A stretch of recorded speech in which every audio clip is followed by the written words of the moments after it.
Hi అండి. అందరికీ నమస్కారం. 'పల్లవి కథల ప్రపంచం' ఛానల్‌కి స్వాగతం. ఈరోజు story 'heart beat the doctor love story' episode 10. ఈ స్టోరీ కనుక మీకు నచ్చినట్లయితే ప్లీజ్ లైక్ చేయండి, షేర్ చేయండి. తప్పకుండా సబ్స్క్రైబ్ చేసుకోండి.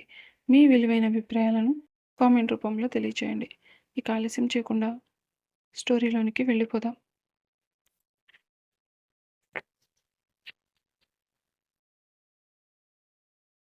అసలు వరుణ్ సార్ వాళ్ళిద్దరితో ఎందుకు మాట్లాడడం లేదు? వీళ్ళందరినీ వదిలి అంత చిన్న ఏజ్‌లో ఎందుకు ఆయన దూరంగా వెళ్ళిపోయారో తెలియడం లేదు. కానీ సిరి, మోహన్ సార్‌కి ఇప్పుడు మన అవసరం చాలా ఉంది అని బాధగా అంటుంది. సిరి మేఘన వైపు చూస్తూ, "ఏం కాదు మేఘన, నువ్వు భయపడకు. మనందరం కలిసి ఎలా అయినా సరే సార్ రికవరీ అయ్యేలాగా చూద్దాం.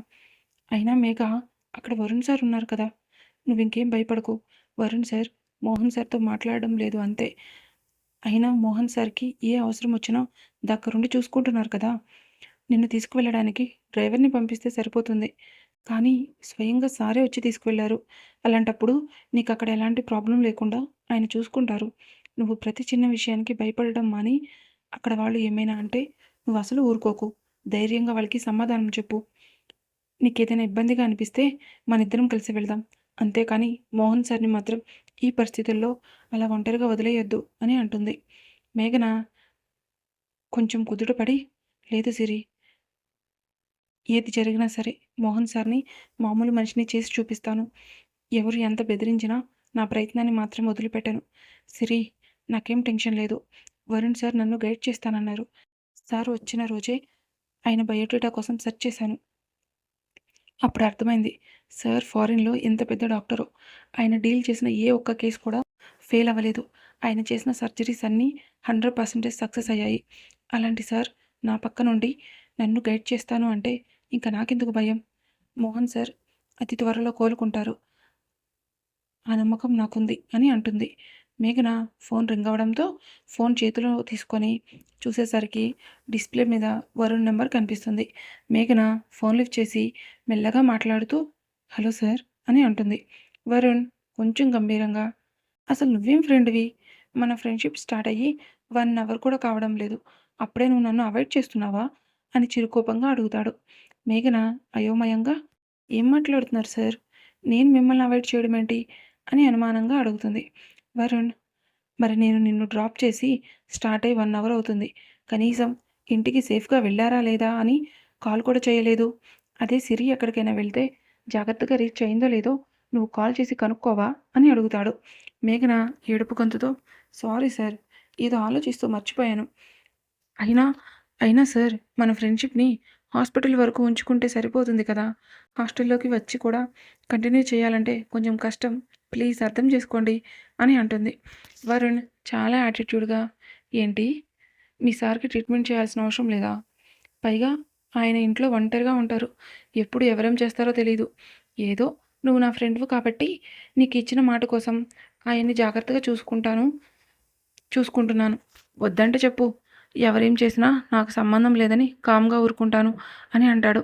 మేఘన షాక్‌తో కళ్ళు పెద్దవి చేసి చూస్తూ, "సార్, ఆయన మీ ఫాదర్. కనీసం ఫాదర్ అనే కన్సర్న్ కూడా లేకుండా మాట్లాడుతున్నారేంటి?" అని గట్టిగా అడుగుతుంది. వరుణ్ కేర్‌లెస్‌గా, "6 ఏళ్ల వయసులోనే వాళ్ళతో నాకు ఎలాంటి సంబంధం లేదు అని వాళ్ళకి దూరంగా వెళ్ళిపోయాను. ఇప్పుడు వచ్చి మీ ఫాదర్ అంటే నాకు అటాచ్‌మెంట్ ఎలా వస్తుంది?" అని అంటాడు. మేఘన కొంచెం కోపంగా, "ఆయనకి దూరంగా అయితే వెళ్ళి ఉండొచ్చు. కానీ అక్కడ ఆ వయసులో మీరు చదువుకోవడానికి మనీ ఎక్కడి నుంచి వచ్చింది? మీ ప్రతి అవసరం మా సారే కదా చూసుకుని ఉంటారు" అని అడుగుతుంది. వరుణ్ గట్టిగా నవ్వుతూ, "నాకు తెలుసు ఇలాంటి క్వెషన్ ఏదో వస్తుందని. ఆ ఏజ్‌లోనే ఫిక్స్ అయ్యాను. వాళ్ళతో నాకు ఎలాంటి రిలేషన్ ఉండకూడదు అని. అందుకే ఆయన కష్టార్జితంతో సంపాదించిన ఒక్క రూపాయి కూడా ముట్టుకోలేదు. నాకు 15 ఇయర్స్ వచ్చేంత వరకు మా తాతయ్య గారు ఆయన ఎర్న్ చేసిన మనీతో నన్ను చదివించారు. ఆ తర్వాత ఆయన సడన్‌గా చనిపోవడంతో నేను పార్ట్ టైమ్ జాబ్ చేస్తూ నా ఎడ్యుకేషన్‌ని కంప్లీట్ చేశాను. నా ఎడ్యుకేషన్ కంప్లీట్ అవ్వడానికి కానీ, నేనక్కడ సర్వే అవ్వడానికి కానీ మీ సార్ నుండి ఒక్క పైసా కూడా నేను తీసుకోలేదు.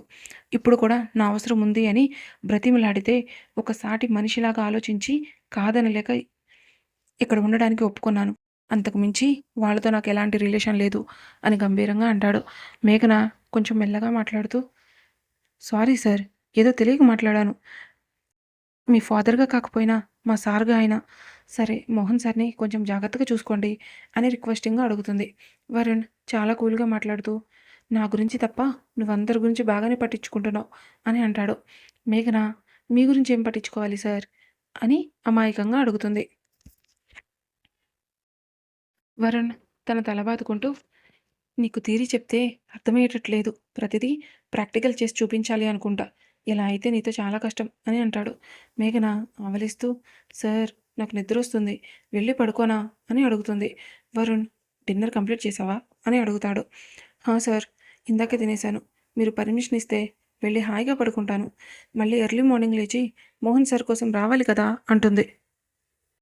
వరుణ్ ఓకే బాయ్ అని చెప్పడంతో మేఘన కాల్ కట్ చేసి సిరి వైపు చూస్తూ, వీడేంటే నన్ను ఇలా తగులుకున్నాడు, కొంచెం సేపు ఫ్రెండ్ అంటాడు, ఫ్రెండే కదా అని మాట్లాడేలోపు నేనంటే ఇష్టం అంటాడు, పోనీ ప్రేమించమని అడిగితే రిజెక్ట్ చేద్దామని నేను చూస్తుంటే ప్రేమ లేదు ఏమీ లేదు, జస్ట్ రిలేషన్షిప్ అంటాడు.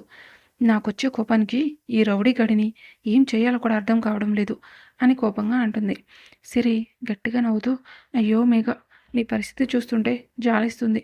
వరుణ్ సార్ని చూస్తే నిన్ను అంత ఈజీగా వదిలేటట్టు ఏమీ కనిపించడం లేదు. పైగా ప్రతిరోజు వాళ్ళ ఇంటికే వెళ్ళాలి. జాగ్రత్త మేఘ, పొరపాటున వరుణ్ సార్తో లవ్‌లో పడిపోతావేమో అని టీజింగ్‌గా అంటుంది. మేఘన కోపంగా చూస్తూ, సిరి నాకు కోపం తెప్పించకు. న నా ప్రతి సిట్యుయేషన్ నీకు తెలుసు. నా చేతిలో ఏమీ లేదని కూడా నీకు తెలుసు. ఇంత తెలిసి ఇలా మాట్లాడుతుంటే నాకు చాలా బాధగా అనిపిస్తుంది అని ఎమోషనల్‌గా అంటుంది. సిరి మేఘ వైపు చూసి, సారీ మేఘ, నీతో కొంచెం సేపు ఆడుకుందామని అలా మాట్లాడాను అంతే. నువ్వు ఇంతలా ఫీల్ అవుతావు అనుకోలేదు. నువ్వేం టెన్షన్ పడకు. వరుణ్ సార్‌ని నీ గురించి ఆలోచించకుండా మనం ఏదో ఒక ప్లాన్ చేద్దాం. ఇప్పటికైతే కామ్‌గా పడుకో. మళ్ళీ ఎర్లీ మార్నింగ్ వెళ్ళాలిగా అని అంటుంది. మేఘ కూడా మార్నింగ్ నుండి బాగా అలసిపోవడంతో వెళ్ళి ప్రశాంతంగా పడుకుంటుంది. అలారం గట్టిగా మోగడంతో మేఘ పైకి లేచి టైం వైపు చూసేసరికి ఎర్లీ మార్నింగ్ 4:30 అవుతుంది. మేఘ వాష్రూమ్లోనికి వెళ్ళి త్వరగా ఫ్రెష్ అయ్యి కిందకి వచ్చేసరికి వార్డెన్ ఆండాలు అందరి మీద అరుస్తూ బ్రేక్ఫాస్ట్ రెడీ చేస్తూ ఉంటుంది.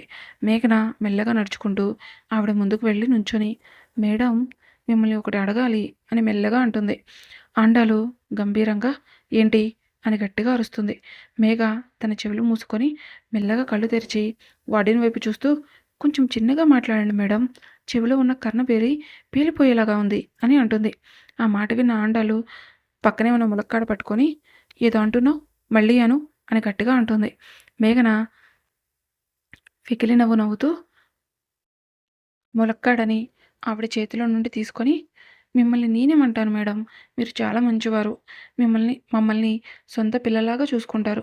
అలాంటి మిమ్మల్ని ఏమైనా అంటే పాపం తగులుతుంది అని అంటుంది.